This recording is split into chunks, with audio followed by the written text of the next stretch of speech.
Hello everyone, welcome to YouTube channel RPSC bio academy. हम जो unit discuss कर रहे थे वो थी डेवलपमेंटल बायोलॉजी। और डेवलपमेंटल बायोलॉजी में हमारा जो टॉपिक चल रहा था वो था स्पर्मेटोजेनेसिस। कल के लेक्चर में हमने स्पर्मेटोजेनेसिस जो है वो स्टार्ट कर लिया था। ठीक है, हमने स्पर्मेटोजेनेसिस को देखा कि क्या होता है स्पर्मेटोजेनेसिस, इसके 2 पार्ट्स होते हैं। हमने कल इसके सेमिनिफेरस ट्यूब्यूल्स देखी, उसकी स्ट्रक्चर भी देख ली थी। कल हमने देखा था कि कैसे एफएसएच और एलएच के क्या क्या फंक्शंस होते हैं, जो कि सर्टोली सेल्स अपने फंक्शन परफॉर्म करता है और लेडिक सेल अपने फंक्शन परफॉर्म करता है। ठीक है, और आज हम देखने वाले हैं कि स्पर्मेटोजेनेसिस के अंदर कैसे प्राइमरी स्पर्मेटोसाइट बनता है, कैसे सेकेंडरी और कैसे स्पर्म्स जो है वो मॉडिफाई होते हैं। ठीक है, तो सबसे पहले आज हम देखने वाले हैं कि जो स्पर्मेटोजेनेसिस के अंदर हम इसका फर्स्ट स्टेप करते हैं, स्पर्मेटोसाइटोजेनेसिस। स्पर्मेटोसाइटोजेनेसिस को हम सबसे पहले देखने वाले हैं। स्पर्मेटोसाइटोजेनेसिस का मतलब था कि पीजीसी से यानी प्राइमोर्डियल जर्म सेल से, पीजीसी प्राइमोर्डियल जर्म सेल से क्या बनाना है, इससे बनाने हैं हमने स्पर्मेटिड्स।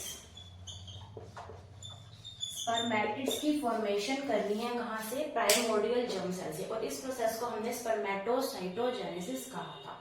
ठीक है, तो सबसे पहले हम यही डिस्कस करने वाले हैं कैसे प्राइमोर्डियल जर्म सेल से स्पर्मेटिड्स की फॉर्मेशन होगी। तो इस प्रोसेस को समझने के लिए इसे 3 पार्ट्स के अंदर डिवाइड किया गया, यानी इस स्पर्मेटोसाइटोजेनेसिस को 3 फेजेस के अंदर डिवाइड किया गया है। फर्स्ट फेज है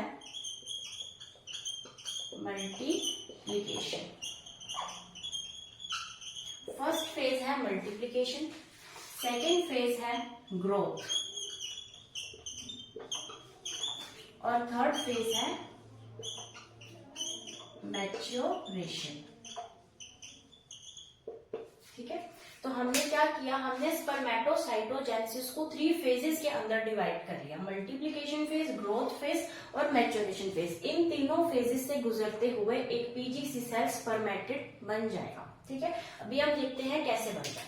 अगर हम बात करें मल्टीप्लिकेशन, तो इसका नाम ही बता रहा है कि यहाँ पर क्या हो रहा है, मल्टीप्लिकेशन, यानी यहाँ पर हमें किसी न किसी तरीके से सेल का नंबर बढ़ रहा है। ठीक है, यानी सेल का क्या हो रहा है, डिवीजन। तो मल्टीप्लिकेशन में तो सेल का डिवीजन ही डिवीजन हो रहा है, इसके नाम से हमें पता लग रहा है। फिर हम देखते हैं ग्रोथ। ग्रोथ के नाम से हमें क्या पता लग रहा है कि यहाँ पर डिवीजन तो नहीं दिख रहा है, लेकिन यहाँ पर ये दिख रहा है कि कोई ना कोई सेल जो है वो ग्रो कर रही है, उसको न्यूट्रिशन प्रोवाइड करवाया जा रहा है जिससे वो क्या करेगी, ग्रोथ करेगी। लेकिन मैच्योरेशन में ये देखने को मिल रहा है, इस वर्ड का मतलब हम ये समझ पा रहे हैं कि ग्रोथ हुई सेल का किस तरीके से मैच्योरेशन करना है कि वो क्या बन जाए, वो स्पर्मेटिड बन जाए। ठीक है, तो इसका नाम ही बहुत कुछ हमें इंडिकेट कर रहा है कि इन फेजेस के अंदर क्या क्या होने वाला है। सबसे पहले हम बात करते हैं मल्टीप्लिकेशन फेज की। ठीक है, तो हमने बात की थी कि ये जो टेस्टिस है, टेस्टिस की ये है जर्मिनल एपिथेलियम। जर्मिनल एपिथेलियम किसकी बनी होती है, जर्मिनल एपिथेलियम बनी होती है क्यूबॉइडल, एक तो यहाँ पर आएंगे क्यूबॉइडल सेल्स जिनको हमने क्यूबॉइडल स्पर्मेटोगोनिया कहा था, और एक हमने कहा था कि इसके अंदर क्या प्रेजेंट होंगे, सर्टोली सेल्स प्रेजेंट होंगे। ठीक है, अब क्या हमने कहा था कि पीजीसी सेल जो है जो कहीं पर बनी है, हम अपनी बात कर रहे हैं, हम ह्यूमन बींग्स की बात कर रहे हैं कि जो पीजीसी सेल है वो कहीं बनी है, अब वो अमीबॉइड मूवमेंट कर अमीबीय गति कर कहाँ पहुंचती है, टेस्टिस के अंदर पहुंचती है। और टेस्टिस के अंदर हम ये कह सकते हैं कि सपोज कि ये वाली जो सेल है, ये सेल क्या बन जाती है, अब पीजीसी का वर्क करती है। ठीक है, तो अब ये सेल जो बन जाती है, यानी कि ये सब क्या है, ये टेस्टिस की एपिथेलियम है, टेस्टिस की जर्मिनल एपिथेलियम की अब एक सेल किस तरीके से वर्क करेगी, हम कह सकते हैं पीजीसी प्राइमोर्डियल जर्म सेल की तरह वर्क करेगी। ठीक है, अब ये जो प्राइमोर्डियल जर्म सेल है, यहाँ पर क्या होना है, मल्टीप्लिकेशन, सिर्फ और सिर्फ मल्टीप्लिकेशन होना है। यानी कि अब ये जो सेल थी वो अब डिवाइड करेगी, एक सेल से 2 डिवीजन होंगी, एक सेल हमारे पास ये बन गई और एक सेल हमारे पास ये बन गई। ठीक है, तो पीजीसी से क्या हुआ, डिवीजन हुई। ये पीजीसी कैसी है, हमारी बॉडी की ईच एंड एवरी सेल कैसी होती है, डिप्लॉइड होती है। तो पीजीसी सेल भी कैसी होगी, डिप्लॉइड। और ये जो हम बनाए हैं ये भी कैसे हैं, डिप्लॉइड। इनका नाम हम क्या देंगे, स्पर्मेटोगोनिया। ये सब क्या है, स्पर्मेटोगोनिया है। अगर हम एक की बात करेंगे सिंगुलर स्पर्मेटोगोनियम, अगर हम दो की बात करेंगे या दो से ज्यादा की बात करेंगे तो स्पर्मेटोगोनिया। तो इस तरीके से मल्टीप्लिकेशन फेज में क्या होता है कि एक पीजीसी सेल डिवाइड करती है, ठीक है। अब ये वाली सेल और डिवाइड करेगी, ये वाली सेल भी डिवाइड करेगी, ठीक है। तो यहाँ पर हमारे पास बहुत सारे नंबर में क्या बन जाएंगे, स्पर्मेटोगोनिया बन जाएंगे। और सारे के सारे कैसे होंगे, सारे के सारे होंगे डिप्लॉइड, ठीक है। अब यहाँ पर एक सेल से बहुत सारी सेल्स डिवाइड होकर बन रही हैं और सारी की सारी डिप्लॉइड है, कोई रिडक्शन डिवीजन नहीं हो रही। यानी हम क्या कह सकते हैं, यहाँ पर क्या हुआ है, यहाँ पर हुआ है माइटोसिस। माइटोसिस हुआ है, मियोसिस नहीं हुआ। क्यों? क्योंकि अगर मियोसिस होता तो यहाँ पर क्या बनना था, यहाँ पर इस डिप्लॉइड से हैप्लॉइड स्ट्रक्चर बनी थी, लेकिन यहाँ पर डिप्लॉइड से डिप्लॉइड ही चल रहा है, इसलिए यहाँ पर माइटोसिस हुआ है। और हम यहाँ पर भी लिख लेते हैं कि जो पीजीसी सेल है वो कैसे है, डिप्लॉइड है। लेकिन जब स्पर्मेटिड्स हम बनाएंगे तो वो कैसे बनाएंगे, हैप्लॉइड बनेंगे, ठीक है। तो ये यहाँ तक हमारी क्या मल्टीप्लिकेशन फेज जो है खत्म हो जाती है, जिसके अंदर हम एक पीजीसी सेल से हम बहुत सारे स्पर्मेटोगोनिया की फॉर्मेशन करते हैं। अब ये हर एक स्पर्मेटोगोनिया कहाँ जाएगा, इस ग्रोथ फेज में जाएगा। तो ये अब हमारे पास आ चुका है हमारा स्पर्मेटोगोनिया। क्या है ये, एक स्पर्मेटोगोनिया। अब हमारे पास एक डिप्लॉइड स्पर्मेटोगोनिया आ चुका है। अब स्पर्मेटोगोनिया की क्या होगी, ग्रोथ होगी। इसको क्या मिलेगा, इसको मिलेगा अब न्यूट्रिशन, इसको अब न्यूट्रिशन मिलेगा यहाँ पर। और ये जो स्पर्मेटोगोनिया है, जब भी किसी को न्यूट्रिशन मिलता है, खाना मिलता है, पानी मिलता है, तो वो क्या हो जाता है, वो हो जाता है साइज में बड़ा। तो अब बड़े साइज की ये क्या बन चुकी है, ये हमारे पास बन चुकी है प्राइमरी स्पर्मेटोसाइट।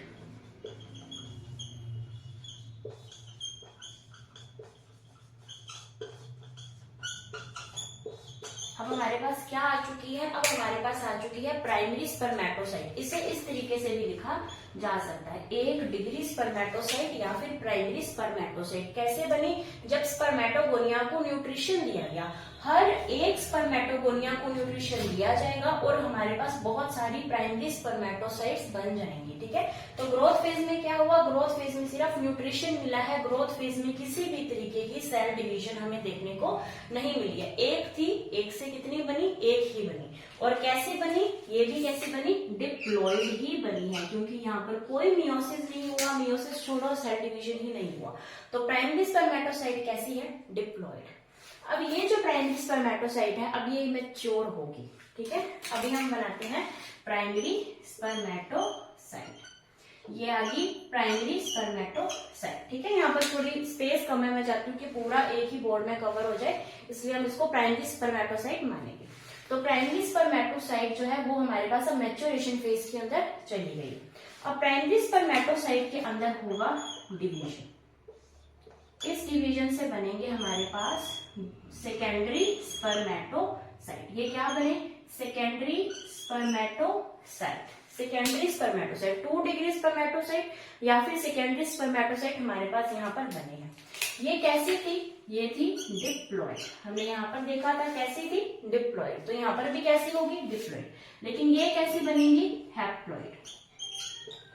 सेकेंडरी स्पर्मेटोसाइट कैसी है, सेकेंडरी स्पर्मेटोसाइट हैप्लॉइड है। यानी यहाँ पर हमें क्या देखने को मिला, यहाँ पर हमें देखने को मिलेगा मियोसिस। यानी फर्स्ट मियोसिस कहाँ देखने को मिलता है, लास्ट स्टेज मैच्योरेशन के अंदर, ठीक है। अब हमारे पास सेकेंडरी स्पर्मेटोसाइट कैसी है, हैप्लॉइड है। अब इस सेकेंडरी स्पर्मेटोसाइट में फिर डिवीजन होगी, इस सेकेंडरी स्पर्मेटोसाइट में फिर डिवीजन होगी और हमारे पास और स्ट्रक्चर्स बनेंगी, ठीक है। अब ये सारी स्ट्रक्चर्स भी कैसी होंगी, हैप्लॉइड होंगी। ये सारी की सारी कैसी होंगी, हैप्लॉइड होंगी। और इन्हें बोला जाएगा स्पर्मेटिड्स। इन्हें क्या कहा जाएगा, इन्हें कहा जाएगा स्पर्मेटिड्स। ये कैसे हैं, ये है स्पर्मेटिड्स। यहाँ पर मियोसिस हुई, यहाँ पर भी मियोसिस हुई है। यहाँ पर क्या हुई है, मियोसिस। यहाँ पर मियोसिस सेकंड कहा जाता है, यहाँ पर मियोसिस सेकेंड हुई है, लेकिन ये इक्वल है किसके, माइटोसिस के। कैसे, यानी कि यहाँ पर मियोसिस कहने के लिए हुई है, इसका नाम सिर्फ मियोसिस है, लेकिन यहाँ पर जो है हैप्लॉइड से हैप्लॉइड ही बन रही हैं। यहाँ पर डिप्लॉइड से हैप्लॉइड बनता तो हम कहते कि मियोसिस हुई है, लेकिन यहाँ पर हैप्लॉइड से हैप्लॉइड ही बन रहे हैं, इसलिए इसको मियोसिस कहा जाता है। लेकिन इसलिए इसको मियोसिस कहा जाता है, इसको ऐसा बोला जाता है माइटोसिस लाइक मियोसिस, यानी है तो माइटोसिस लेकिन नाम क्या दिया है, मियोसिस, और इसको माइटोसिस कह नहीं सकते, इसका नाम जो गिवन है मियोसिस सेकेंड, हम वही बोलेंगे माइटोसिस लाइक मियोसिस। ठीक है, जो मियोसिस फर्स्ट है इसे बोला जाता है रिडक्शनल डिवीजन। मैं ऊपर लिख देती हूँ, इसे बोलेंगे रिडक्शन डिवीजन। यानी यहाँ पर क्या हुआ है, यहाँ पर रिडक्शन हुआ है, डिप्लॉइड से हैप्लॉइड बने हैं तो यहाँ पर रिडक्शन हुआ है, लेकिन यहाँ पर रिडक्शन नहीं हुआ है, तो इसे इक्वल डिवीजन कहा जाता है। इसे क्या बोला जाता है, इक्वल डिवीजन बोला जाता है। ठीक है, तो अब हमारे पास क्या बन चुके हैं, स्पर्मेटिड्स बन चुके हैं, जो कि कैसे हैं, हैप्लॉइड। उसके अलावा हम क्या कह सकते हैं, ये स्पर्मेटिड्स कैसे हैं, ये स्पर्मेटिड्स हैं स्फेरिकल इन शेप। ये स्पर्मेटिड्स क्या मोटाइल हैं, बिल्कुल भी नहीं। ये स्पर्मेटिड्स कैसे हैं, नॉन मोटाइल। मोटाइल क्यों नहीं है, क्योंकि अभी तक इनके पास टेल कहाँ पर आई है। ठीक है, हम क्या पढ़ रहे हैं, स्पर्मेटोसाइटोजेनेसिस, सिर्फ और सिर्फ स्फेरिकल स्पर्मेटिड्स की फॉर्मेशन तक इस प्रोसेस के अंदर आएगा। तो अब हमने क्या देखा, हमने देखा कि जो स्पर्मेटोसाइटोजेनेसिस है उसके पास प्राइमोर्डियल जर्म सेल से स्पर्मेटिड्स की फॉर्मेशन करना क्या कहलाता है, स्पर्मेटोसाइटोजेनेसिस। ये 2N होते हैं, यानी डिप्लॉइड से हैप्लॉइड की फॉर्मेशन होती है। इसको 3 फेजेस के अंदर डिवाइड किया गया है, multiplication phase, growth phase and maturation phase. अगर हम बात करें मल्टीप्लीकेशन फेज की, तो यहाँ पर जो टेस्टिस की जर्मिनल एपिथेलियम है जो कि 2 सेल्स की बनी होती है, एक तो होती है क्यूबॉइडल सेल्स और एक होते हैं कोलुमनर सर्टोली सेल्स। तो ये जो क्यूबॉइडल सेल्स है, ये क्यूबॉइडल सेल्स किसके अंदर मॉडिफाई हो जाते हैं, प्राइमोर्डियल जर्म सेल के अंदर जो है मॉडिफाई हो जाते हैं। और यहाँ पर क्या होती है, डिवीजन होती है, जिसको हम कहेंगे माइटोसिस डिवीजन। माइटोसिस डिवीजन होने से यहाँ पर हमारे पास बहुत सारे स्पर्मेटोगोनिया बनते हैं।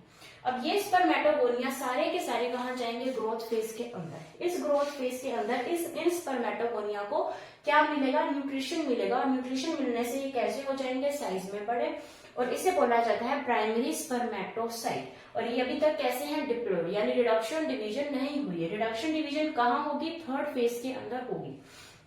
अभी हम बात करें मैच्योरेशन की। मैच्योरेशन क्या है कि मैच्योरेशन के अंदर जो हमने प्राइमरी स्पर्मेटोसाइट बनाया था, अब वो सेकेंडरी स्पर्मेटोसाइट बनेंगे, और सेकेंडरी स्पर्मेटोसाइट से स्पर्मेटिड्स की फॉर्मेशन होगी। ठीक है, और इसे जो फर्स्ट थी इसे बोला जाता है मियोसिस फर्स्ट, क्योंकि यहाँ पर रिडक्शन हुआ इसलिए इसे रिडक्शन डिवीजन कहेंगे।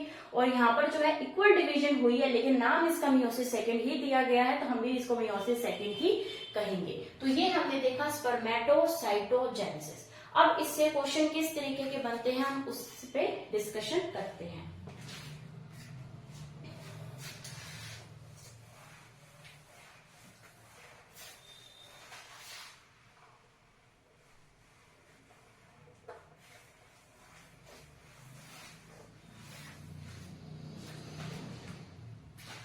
अब यहाँ पे क्वेश्चन किस तरीके से बनता है, मैं आपको एक आया हुआ क्वेश्चन डिस्कस करती हूँ। क्वेश्चन ये आया था, ये क्वेश्चन आया था असिस्टेंट प्रोफेसर 2016 के अंदर। हम ये क्वेश्चन पूछा जा चुका है कि प्राइमरी स्पर्मेटोसाइट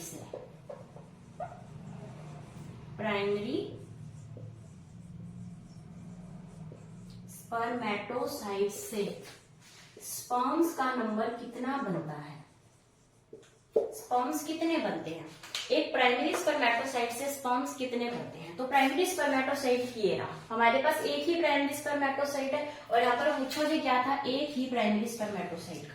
तो अगर एक प्राइमरी स्पर्मेटोसाइट है तो उससे स्पर्म्स कितने बनेंगे, एक से बने 2, 2 से बने 4, और स्पर्मेटिड्स ने अब डिवाइड तो होना नहीं, अब यहाँ पर सिर्फ और सिर्फ मॉडिफिकेशन होगा। ये स्फेरिकल से कैसे बनेंगे, स्पून शेप्ड बनेंगे, इनके अंदर फ्लैजिला आ जाएगी, तो यहाँ पर नंबर तो बढ़ेगा नहीं, यानी अब ये स्पर्म्स ही बनने वाले हैं। तो एक प्राइमरी स्पर्मेटोसाइट से 4 स्पर्म्स बनते हैं। तो एक स्पर्मेटोसाइट से कितने स्पर्म्स बनते हैं, 4 स्पर्म्स बनते हैं। तो जो क्वेश्चन है वो इस तरीके से आते हैं। अब हम डिस्कस कर लेते हैं कि हम इन चीजों को पहले से ही अगर लिख के रख ले तो हमारे लिए और इजी हो जाएगा। हम यहाँ पर लिखते हैं कि नंबर ऑफ स्पर्म्स कितने बनेंगे। ठीक है, अगर है प्राइमरी स्पर्मेटोसाइट तो प्राइमरी स्पर्मेटोसाइट से नंबर बनेंगे 4। अगर हम बात करते हैं सेकेंडरी स्पर्मेटोसाइट तो कितने बनेंगे 2। एक सेकेंडरी स्पर्मेटोसाइट से कितने बन रहे हैं 2 जो है वो स्पर्म्स बन रहे हैं। अगर मैं बात करूं एक स्पर्मेटोगोनिया से कितने बनेंगे, एक स्पर्मेटोगोनिया से बनेंगे 4, क्योंकि एक स्पर्मेटोगोनिया हमने यहाँ बनाया था, वही स्पर्मेटोगोनिया ग्रोथ फेज में गया था और वही क्या बना था, प्राइमरी स्पर्मेटोसाइट बना था। तो एक प्राइमरी स्पर्मेटोगोनिया से कितने बनते हैं 4। तो इस तरीके से क्वेश्चन कैसे भी घुमा के आ सकता है और आपसे पूछा जा सकता है कितने नंबर ऑफ स्पर्म्स बनेंगे। ठीक है, और अगर हम बात करें कि यहाँ पर डिप्लॉयड स्ट्रक्चर कौन कौन सी थी, तो हम बात कर सकते हैं कि जो स्पर्मेटोगोनिया थे और जो प्राइमरी स्पर्मेटोसाइट है ये तो है डिप्लॉयड। उसके बाद हम बात करते हैं जो सेकेंडरी स्पर्मेटोसाइट है,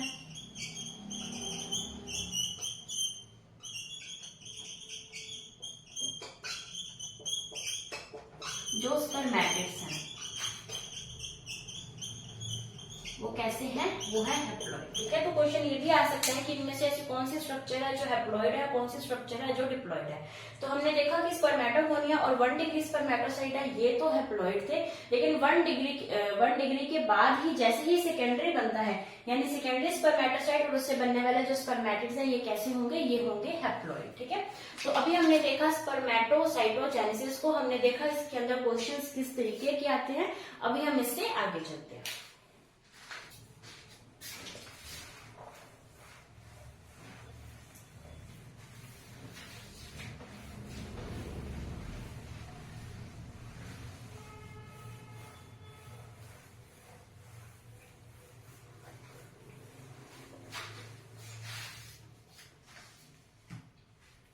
अभी हम डिस्कस करते हैं इसका बी पार्ट क्या था, स्पर्मियोजेनेसिस।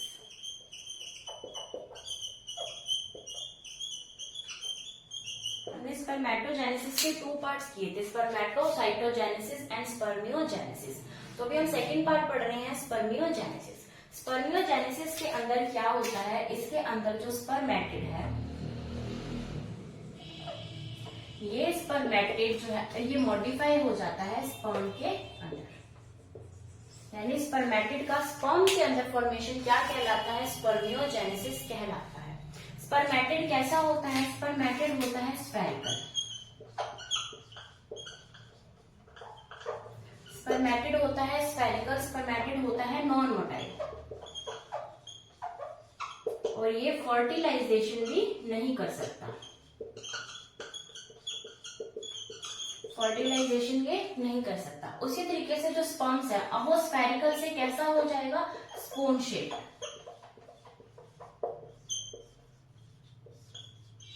ठीक है, नॉन मोटाइल से कैसा हो जाएगा, मोटाइल हो जाएगा। उसके अलावा फर्टिलाइजेशन, अब यहाँ पर ये फर्टिलाइजेशन कर सकता है। ठीक है, तो मतलब ऐसे कौन कौन से चेंजेस आए हैं अगर हम उनको डिस्कस करें तो सबसे पहले तो हम ये देखेंगे कि इसका जो न्यूक्लियस था, जो एक स्पर्मेटिड का न्यूक्लियस था वो इस तरीके का था। इसका न्यूक्लियस कैसा था, इस तरीके का। लेकिन जब ये स्पर्म बनेगा तो इसका न्यूक्लियस जो है वो इस तरीके का हो जाएगा। ये इसकी न्यूक्लियस की बात कर रही हूँ, बाकी ऊपर वाली स्ट्रक्चर तो अभी हम बनाएंगे। तो इसका जो न्यूक्लियस है वो कैसा हो गया, वो हो गया फ्लैट। फ्लैट के साथ साथ कैसा हो गया, इलोंगेटेड। यानी क्या क्या चेंजेस आए, सबसे पहला चेंजेस हम ये कह सकते हैं कि इसके न्यूक्लियस के अंदर चेंज आया, फ्लैट हो गया और इलोंगेटेड हो गया। पहले कैसा था, बिल्कुल ही स्फेरिकल शेप का था। उसके बाद हम बात करते हैं कि यहाँ पर क्या है कि जो गोल्जी बॉडी है, इस सेल के अंदर जो है, ये एक सेल है, स्पर्मेटिड एक सेल है। इस सेल के अंदर सारे फंक्शंस करने के लिए सारे सेल ऑर्गेनल्स प्रेजेंट होंगे। तो इसके अंदर जो गोल्जी बॉडी है, वो गोल्जी बॉडी क्या करती है, वो गोल्जी बॉडी बना देती है एक्रोसोम। एक्रोसोम बना देती है। एक्रोसोम क्या होता है? एक्रोसोम होता है कि अगर ये न्यूक्लियस है, हमने ये हमारा न्यूक्लियस है, तो इस न्यूक्लियस के ऊपर इस तरीके की एक स्ट्रक्चर प्रेजेंट होती है, इसे बोला जाता है एक्रोसोम।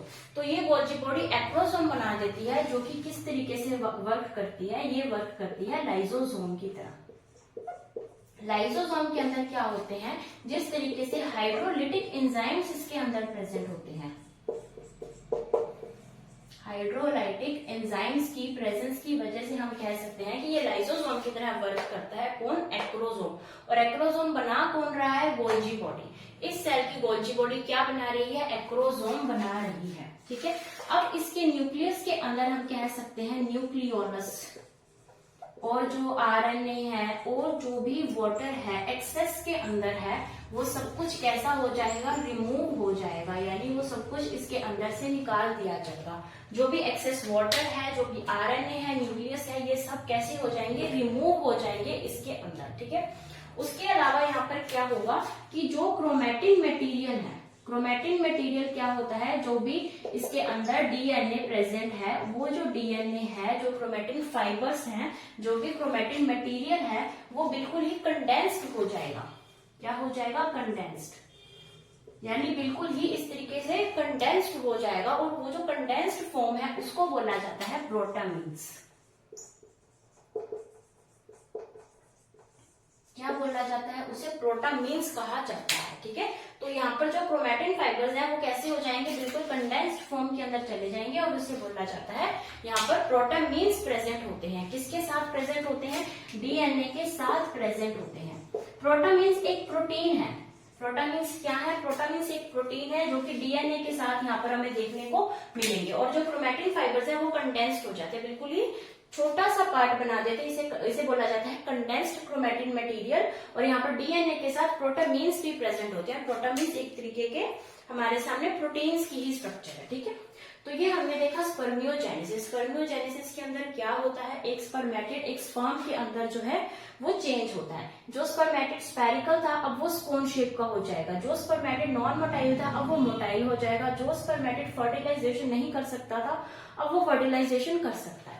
इसके अंदर क्या होगा कि न्यूक्लियस पहले जो स्पेरिकल था वो न्यूक्लियस फ्लैट एंड इलोंगेटेड हो जाएगा। यहाँ पर जो गोल्जी बॉडी थी, गोल्जी बॉडी एक्रोसोम की फॉर्मेशन बनाएगी, एक्रोसोम को बनाएगी, जिसके अंदर क्या प्रेजेंट है? हाइड्रोलिटिक एंजाइम्स प्रेजेंट है। तो ये किस तरीके का वर्क कर रहा है? एक लाइसोसोम की तरह वर्क कर रहा है। इसके अंदर न्यूक्लियोलस, आरएनए और वाटर जो एक्सेस में है वो सब कुछ रिमूव हो जाएगा। इसके अंदर जो क्रोमैटिन फाइबर्स हैं वो कंडेंस्ड हो जाएंगे, और इसके अंदर जो है डीएनए और जो है प्रोटामीन्स जो है वो इसका जो बीच का न्यूक्लियस वाली स्ट्रक्चर है यहाँ पर प्रेजेंट होंगे। ठीक है। अभी हम इससे आगे चलते हैं और हम देखते हैं कि जो स्पर्म की स्ट्रक्चर कैसी होती है।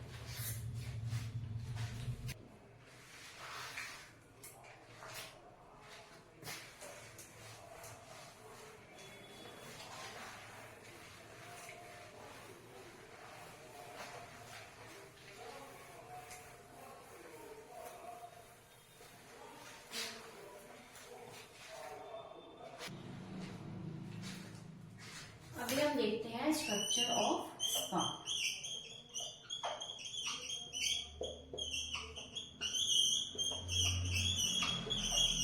स्पर्म की जो स्ट्रक्चर है वो किस तरीके से होती है? अगर हम स्पर्म की स्ट्रक्चर देखें तो स्पर्म की जो स्ट्रक्चर है उसको हम 3 पार्ट्स के अंदर जो है डिवाइड कर सकते हैं। फर्स्ट पार्ट है इसका हेड पार्ट, सेकेंड पार्ट है इसकी नेक, देन आएगा मिडल पीस, और फिर आएगी इसकी टेल। तो ये 4 पार्ट्स के अंदर जो है वो स्पर्म डिवाइडेड होता है। ठीक है। सबसे पहले हम यहाँ पर स्पर्म की एक स्ट्रक्चर बनाते हैं, साथ ही साथ हम डिस्कस करते जाएंगे कैसे कैसे ये बनता है।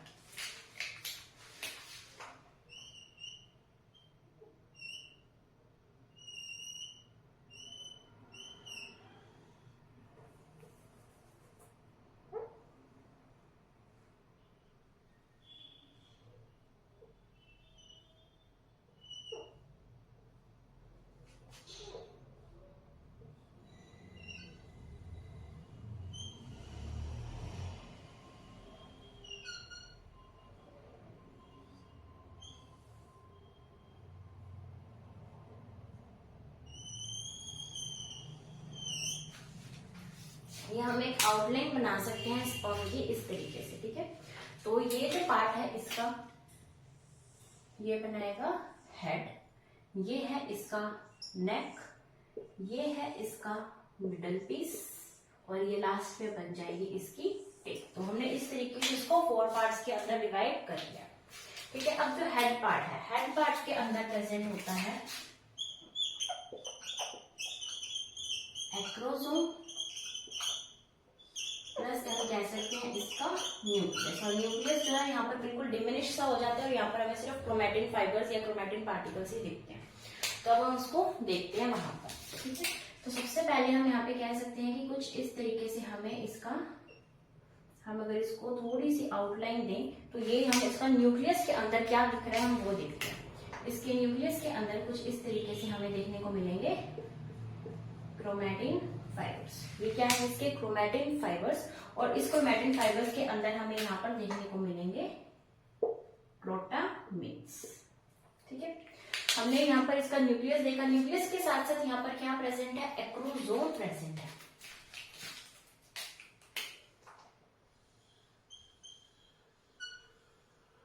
तो यहाँ पर इसका हमने क्या बना दिया, एक्रोसोम। और एक्रोसोम के अंदर क्या प्रेजेंट है, एक्रोसोम के अंदर प्रेजेंट है हाइड्रोलिटिक एंजाइम्स। इसके अंदर क्या प्रेजेंट है, हाइड्रोलिटिक एंजाइम्स। फिर अगर हम बात करें नेक की, तो नेक के पास 2 सेंट्रियोल्स प्रेजेंट है।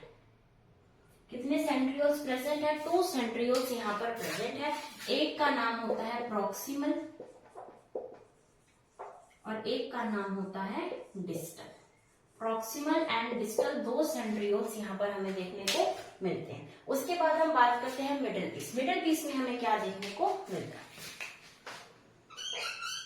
तो यहाँ पर ये जो मैं बना रही हूँ ये है हमारे पास माइटोकॉन्ड्रिया, यानी सबसे ज्यादा अमाउंट में अगर माइटोकॉन्ड्रिया कहीं पर प्रेजेंट होते हैं तो वो माइटोकॉन्ड्रिया प्रेजेंट होते हैं इसके मिडल पीस के अंदर। और ये जो माइटोकॉन्ड्रिया प्रेजेंट होते हैं ये इस तरीके से प्रेजेंट होते हैं, यानी ये किस तरीके से प्रेजेंट है, हम इसको ये कह सकते हैं कि दीज आर स्पाइरली अरेंज्ड। इस तरीके से ये जो है स्पाइरली अरेंज्ड होते हैं, ठीक है। इस तरीके से यहाँ पर स्पाइरली अरेंज हमारे पास माइटोकॉन्ड्रिया देखने को मिलते हैं। अब ये जो माइटोकॉन्ड्रिया है, इन माइटोकॉन्ड्रिया के ऊपर यहाँ पर एक शीट पाई जाती है, इस साइड भी पाई जाएगी, एक माइटोकॉन्ड्रिया के साइड में एक शीट पाई जाती है, ठीक है। अब इस शीट के पास हमें एक और साइटोप्लाज्म की पतली सी लेयर देखने को मिलती है, इस तरीके से हमें इस शीट की देखने को मिलती है। इस शीट के साइड में हमें एक और साइटोप्लाज्म की लेयर देखने को मिलती है, और इस लेयर के नीचे हमें यहाँ पर देखने को मिलेगा एक रिंग सेंट्रियोल। क्या देखने को मिलेगा, एक रिंग सेंट्रियोल, यानी एक तो प्रॉक्सिमल था, एक डिस्टल था, और एक रिंग सेंट्रियोल देखने को मिलेगा। और यहाँ पर ये हमारी क्या है, टेल, ठीक है। अभी हम इसकी नेमिंग करते हैं। तो सबसे पहले हमें यहाँ पर क्या देखने को मिल रहा है, एक्रोसोम। क्या देखने को मिल रहा है हमें, एक्रोसोम। एक्रोसोम के अंदर ये क्या प्रेजेंट है, हाइड्रोलिटिक एंजाइम्स प्रेजेंट है। और ये किसकी तरह वर्क करेगा, ये वर्क करेगा जैसे कि एक लाइजोसोम होता है, ठीक है। उसके बाद ये हमारा आ गया न्यूक्लियस पार्ट। न्यूक्लियस पार्ट के अंदर अगर हम बात करें तो ये है हमारे पास डीएनए, ठीक है, कंडेंस्ड क्रोमैटिन मटेरियल है। और ये हमारे पास है प्रोटामीन्स। प्रोटामीन्स क्या है, प्रोटामीन्स सिर्फ एक तरीके के हम कह सकते हैं एक प्रोटीन्स हैं जो कि कैसे हैं, जो कि है बेसिक नेचर के। इसका नेचर कैसा है, इसका नेचर है बेसिक। तो बेसिक नेचर के यानी डीएनए और प्रोटीन्स, डीएनए हमारा एसिडिक नेचर का होता है और जो प्रोटामीन्स है ये बेसिक नेचर का होता है। तो यहाँ पर एक बैलेंस बनाकर रखते हैं। उसके बाद हमारे पास ये नेक का पार्ट आ जाता है। नेक पार्ट के अंदर यहाँ पर ये जो प्रेजेंट है इसे कहा जाता है प्रॉक्सिमल सेंट्रियोल। क्या है ये, प्रॉक्सिमल सेंट्रियोल, और ये है डिस्टल सेंट्रियोल। अब डिस्टल सेंट्रियोल का जो फंक्शन होता है, इसका ये फंक्शन है कि ये एक्सोनिमल फिलामेंट्स को बनाता है, जो कि ये एक्सोनिमल फिलामेंट्स जो है जो कि इसके इस तरीके से टेल रीजन तक पहुंचते हैं। इसे क्या बोला जाता है, इसे बोला जाता है एक्सोनिमल फिलामेंट। एक्सोनीमल फिलामेंट जो है वो बनाता है कौन? Distal centriole. ठीक है, तो डिस्टल सेंट्रियोल ने यहाँ पर एक्सोनीमल फिलामेंट बनाए। फिर हम बात करते हैं कि यहाँ पर प्रेजेंट है माइटोकॉन्ड्रिया। अब ये जो है ये हमने क्या बोले थे, ये है माइटोकॉन्ड्रिया। ठीक है, स्पाइरली अरेंज्ड है माइटोकॉन्ड्रिया। माइटोकॉन्ड्रिया के ऊपर एक शीट पाई जाती है जिसे बोला जाता है नेबर्न कर्ण शीट। क्या बोला जाता है? नेबर्न कर्ण शीट बोला जाता है, या फिर हम इसे बोल सकते हैं माइटोकॉन्ड्रियल शीट। ठीक है, उसके बाद इस शीट के जो साइड में साइटोप्लाज्म प्रेजेंट है इसे बोला जाता है, इसे कहेंगे हम मैन शीट।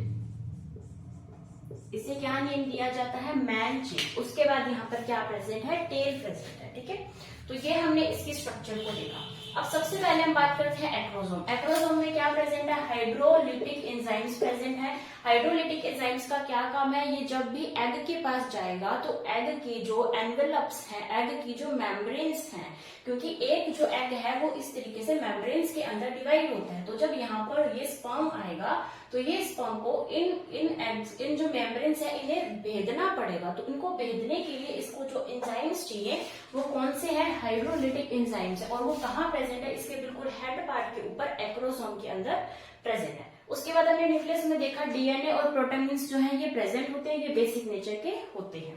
उसके बाद हमने देखा नेक। नेक के पास है प्रॉक्सिमल सेंट्रियोल और डिस्टल सेंट्रियोल। डिस्टल सेंट्रियोल का क्या काम है? डिस्टल सेंट्रियोल का ये काम है कि ये एक्सोनीमल फिलामेंट बनाएगा। एक्सोनीमल फिलामेंट ये बनाएगा। उसके बाद आता है मिडल पीस और टेल। मिडल पीस को हम अभी डिस्कस करते हैं, पहले हम टेल को फिनिश करते हैं। तो टेल के अंदर जो माइक्रोट्यूब्यूल्स पाए जाते हैं वो उनकी जो अरेंजमेंट है वो होती है 9+2। माइक्रोट्यूब्यूल्स हम कहाँ पढ़ते हैं? माइक्रोट्यूब्यूल्स जो है वो हम पढ़ते हैं जब हम सेल बायोलॉजी पढ़ेंगे, जब हम साइटोलॉजी पढ़ेंगे, उसके अंदर हम देखते हैं कि सेल के अंदर जो है कुछ माइक्रोट्यूब्यूल्स की जो है माइक्रोट्यूब्यूल्स प्रेजेंट है, और ये जो डिफरेंट स्ट्रक्चर्स बनाते हैं, जैसे कि स्पर्म की टेल बनाते हैं, जैसे कि फ्लैजिला बनाते हैं, जैसे कि सीलिया बनाते हैं। तो ये जो टेल है ये माइक्रोट्यूब्यूल्स की बनी होती है और उसकी अरेंजमेंट क्या होती है? 9+2। यानी अगर इस टेल को मैं इस तरीके से ऐसे काट दूं और अगर इसको मैं माइक्रोस्कोप के अंदर देखूं तो ये टेल मुझे इस तरीके की दिखेगी। इस तरीके की टेल के अंदर दिखेंगे कि दो तो यहाँ पर इस तरीके की ऐसे स्ट्रक्चर्स हैं और बाकी यहाँ पर इस तरीके की हमें 9 स्ट्रक्चर्स ऐसे पेरिफेरी में दिखेंगी और 2 स्ट्रक्चर्स ऐसे सेंटर में दिखेंगी। तो इस अरेंजमेंट को बोला जाता है 9+2 अरेंजमेंट। और ये वाली जो अरेंजमेंट होती है ये ऐसे 2-2 में ही ये होती है। इसे माइक्रोट्यूब्यूल ए, माइक्रोट्यूब्यूल बी बोलना जाता है। ठीक है, और ये अंदर से भी अटैच होते हैं और ये बाहर से भी इसके निकले होते हैं। ठीक है, तो ये हम अगर डिस्कस करेंगे तो वो हम साइटोलॉजी में अच्छे से डिस्कस करेंगे। ठीक है, तो यहाँ पर हमने सिर्फ इतना देखा कि इसके पास माइक्रोट्यूब्यूल्स प्रेजेंट होती है टेल के अंदर, जिसकी अरेंजमेंट क्या है 9 पेरिफेरी में और 2 सेंटर में। ठीक है, तो इसके साथ ही हमारा जो ये स्पर्म की स्ट्रक्चर है वो फिनिश होती है। लेकिन अभी हमारे पास क्या रह गया? मिडल पीस रह गया। तो मिडल पीस के लिए हमें थोड़ा सा स्पेस चाहिए।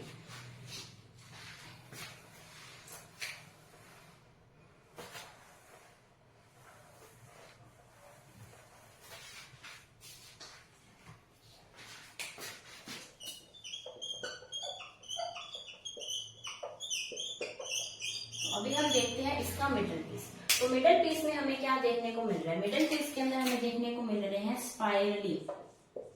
स्पाइरली क्या अरेंज है? स्पाइरल अरेंजमेंट है माइटोकॉन्ड्रिया की।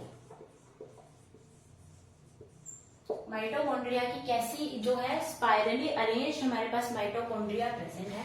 ये माइटोकॉन्ड्रिया जो है इनके जो ऊपर शीथ प्रेजेंट है, माइटोकॉन्ड्रिया के ऊपर जो शीथ प्रेजेंट है इसे बोला जाता है नेबर्न कर्ण या फिर माइटोकॉन्ड्रियल शीथ। नेबर्न कर्ण या फिर माइटोकॉन्ड्रियल शीथ इसे बोला जाता है। उसके बाद यहाँ पर एक साइटोप्लाज्म की और एक लेयर प्रेजेंट है, उस लेयर को बोला जाता है मैन शीट। उस लेयर को क्या बोला जाता है? मैन शीट बोला जाता है। ठीक है, उसके बाद हम बात कर सकते हैं कि यहाँ पर इतने सारे जो माइटोकॉन्ड्रिया है, माइटोकॉन्ड्रिया इनको क्या प्रोवाइड करेंगे? माइटोकॉन्ड्रिया प्रोवाइड करवाएंगे एनर्जी। यानी मिडिल पीस जो है स्पर्म को क्या प्रोवाइड करवा रहा है, स्पर्म को एनर्जी प्रोवाइड करवा रहा है। और इतने सारे माइटोकॉन्ड्रिया प्रेजेंट होने की वजह से इसे बोला जाता है इसके अंदर माइटोकॉन्ड्रियल क्लाउड्स प्रेजेंट है। माइटोकॉन्ड्रियल क्लाउड्स यहाँ पर प्रेजेंट है। और यहाँ से क्वेश्चन आ भी चुका है कि माइटोकॉन्ड्रियल क्लाउड्स जो है वो किसके अंदर प्रेजेंट होते हैं। तो माइटोकॉन्ड्रियल क्लाउड्स जो है वो ओ साइट के अंदर भी प्रेजेंट होते हैं, वो जो है चाउस जो है उसके अंदर भी प्रेजेंट होते हैं, माइटोकॉन्ड्रियल क्लाउड्स स्पर्म के अंदर भी प्रेजेंट होते हैं। तो उसका जो आंसर था, उसका आंसर था ऑल ऑफ द अबव। ठीक है, तो यहाँ से क्वेश्चन जो है वो आ चुका है। उसके बाद यहाँ पर क्या है कि एक हमने क्या देखा, रिंग सेंट्रियोल भी देखा है। यहाँ पर रिंग सेंट्रियोल भी प्रेजेंट होता है। कहाँ गया, ये रहा, ये क्या था, रिंग सेंट्रियोल भी यहाँ पर हमें देखने को मिलता है। और ये रिंग सेंट्रियोल क्या करता है कि ये जो भी हमने माइटोकॉन्ड्रिया बनाए हैं, ये माइटोकॉन्ड्रिया स्लिप ना हो जाए टेल के अंदर, इनकी पोजीशन को बनाए रखने के लिए क्या काम आते हैं, रिंग सेंट्रियोल यहाँ पर इसके बिल्कुल नीचे प्रेजेंट होता है। ठीक है, तो इसी के साथ हमारी स्पर्म की जो है वो स्ट्रक्चर भी कंप्लीट हो जाती है। हमने प्रॉपर स्पर्मेटोजेनेसिस को देखा कि जो स्पर्मेटोजेनेसिस है उसके 2 पार्ट्स हैं, स्पर्मेटोसाइटोजेनेसिस, स्पर्मियोजेनेसिस। फिर हमने स्पर्मेटोसाइटोजेनेसिस को अच्छे से देखा, हमने टेस्टिस की जो है टीएस को देखा कि टीएस के अंदर कौन कौन से सेल्स पाए जाते हैं, इनका एंडोक्राइन कंट्रोल कहाँ से, हाइपोथैलेमस से हो रहा है, कौन कौन से जो हॉर्मोन्स हैं या प्रोटीन्स हैं वो सर्टोली सेल जो है वो रिलीज कर रही है, उनके क्या फंक्शंस हैं। फिर हमने लेडिक सेल्स के बारे में देखा कि लेडिक सेल कौन सा हार्मोन रिलीज कर रहा है, उसका क्या फंक्शन है। फिर उसके बाद हमने देखा कि किस तरीके से स्पर्मेटोसाइटोजेनेसिस की प्रक्रिया होती है, कितने फेज में हमने उसको डिवाइड किया है, कैसे एक स्पर्मेटोगोनिया, एक पीजीसी से स्पर्मेटोगोनिया बनता है, उससे प्राइमरी स्पर्मेटोसाइट बनता है, उससे सेकेंडरी स्पर्मेटोसाइट बनता है, और कैसे उससे स्पर्मेटिड्स बनते हैं। फिर हमने स्पर्मियोजेनेसिस में देखा कि कैसे उस स्फेरिकल स्पर्मेटिड्स से हम जो है स्पर्म ही बना देंगे। फिर स्पर्म बनाने के बाद हमने इसकी स्पर्म की प्रॉपर हमने स्ट्रक्चर देखी है कि कैसे जो है एक स्पर्म जो है वो मॉडिफाई होता है, उसकी स्ट्रक्चर कैसी होती है। ठीक है, तो इसके साथ ही मेरे हिसाब से हमारा जो स्पर्मेटोजेनेसिस है वो कंप्लीट हो जाता है। इसका थोड़ा बहुत फैक्चुअल पार्ट है वो हम बाद में देख लेंगे, लेकिन हमारे जो कॉन्सेप्चुअल स्पर्मेटोजेनेसिस है उसको हमने आज खत्म कर दिया। अब हम कल की क्लास से पढ़ेंगे oogenesis। ठीक है, तब तक आप वीडियो को लाइक कीजिए, शेयर कीजिए, हमारे चैनल को सब्सक्राइब कीजिए। Thank you.